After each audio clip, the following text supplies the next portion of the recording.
British కాలం నాటి jail manuals అనమాట. British కాలం నాటి జైలు మాన్యువల్స్ ఇప్పటికీ పాటిస్తున్నారు. మన దేశంలో ఇప్పటికీ బ్రిటిష్ కాలం నాటి చట్టాలు నిబంధనలు అమలవుతున్నాయి. ఈ విషయంలో అమెరికన్ ఇండియన్లు ఎద్దేవా చేస్తారు. కానీ అమెరికన్ ఇండియన్లు ఎద్దేవా చేస్తుంటారని ఒక రచయిత తన ట్రావెల్ లాగ్లో అమెరికాలో రాశారన్నమాట. ఈ మధ్య కేంద్ర ప్రభుత్వం కూడా 3 క్రిమినల్ చట్టాలను మార్చి కొత్త చట్టాలు చేసే సంగతి తెలిసిందే. ఎందుకంటే బ్రిటిష్ కాలం నాటి చట్టాలు ఇప్పటికీ అమలు జరుగుతున్న భారత్లో ఇప్పటికీ బ్రిటిష్ చట్టాలు చాలా అమలవుతున్నాయి అన్నమాట. అలాంటిదే జైల్ రిజిస్టర్లో కులం పేరు రాయడం, ఇది కూడా బ్రిటిష్ అవకాశమే. ఎందుకంటే మన దేశంలో కులాలను తొలగించడం అసాధ్యంగా ఉంది.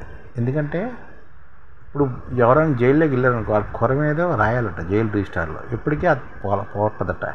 ఇప్పటికీ పరివర్తనలు జరుగుతూనే ఉన్నాయి. జైలు రిజిస్టర్లో కులం పేరు రాయడం తప్పు అని సుప్రీంకోర్టు కేంద్ర ప్రభుత్వానికి అన్ని రాష్ట్ర ప్రభుత్వాలకు ఎప్పుడో చెప్పింది. అయినా సరే ఇలాంటి నిబంధనలు మార్చాలని చెప్పినా సరే ఇంకా కొన్ని ప్రాంతాలు అమలవుతుందని చెప్తున్నారు.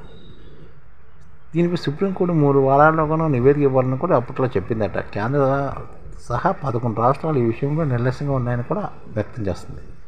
జైలు రిజిస్టర్లో కులం పేరు రాస్తున్నారని సుకన్య శాంత అనే మహిళ గతంలో సుప్రీంకోర్టు ఫిర్యాదు కూడా చేసింది. ఇంత సుప్రీంకోర్టు జైలు రిజిస్టర్లో కులాన్ని తెలిపే కాలం తొలగించాలని ఆదేశించింది. అయినా స్పందన లేదని చెప్తున్నారు. సుప్రీంకోర్టు పేర్కొన్న జాబితా తెలంగాణ పేరు లేదు, కానీ ఆంధ్రప్రదేశ్ పేరు ఉంది. అంటే తెలంగాణ జైళ్ళలో కులం పేరు రాయటం లేదు, ఇందుకు మెచ్చుకోవాలి. ఏపీలో కూడా సుప్రీంకోర్టు ఆదేశాలు వెంటనే అమలు చేయాలని చాలామంది కోరుతున్నారు. అదనమాట బ్రిటిష్ కాలం నాటి మాన్యువల్స్ ఇప్పటికీ ఉన్నాయన్నమాట జైలు శాఖలో. అందులో ఒకటే కులం పేరు రాయడం. జైల్లోకి వచ్చినప్పుడు ఏ కులం ఉన్నది, ఏ ప్రాంతం నుంచి వచ్చారు, ఇలాంటి చట్టాలు చాలా వరకు ఉన్నాయి. అలాంటివన్నీ ఒకసారి తెలుసుకోవాలని మీకు చెప్తున్నాను అనమాట చట్టం ఉన్నది.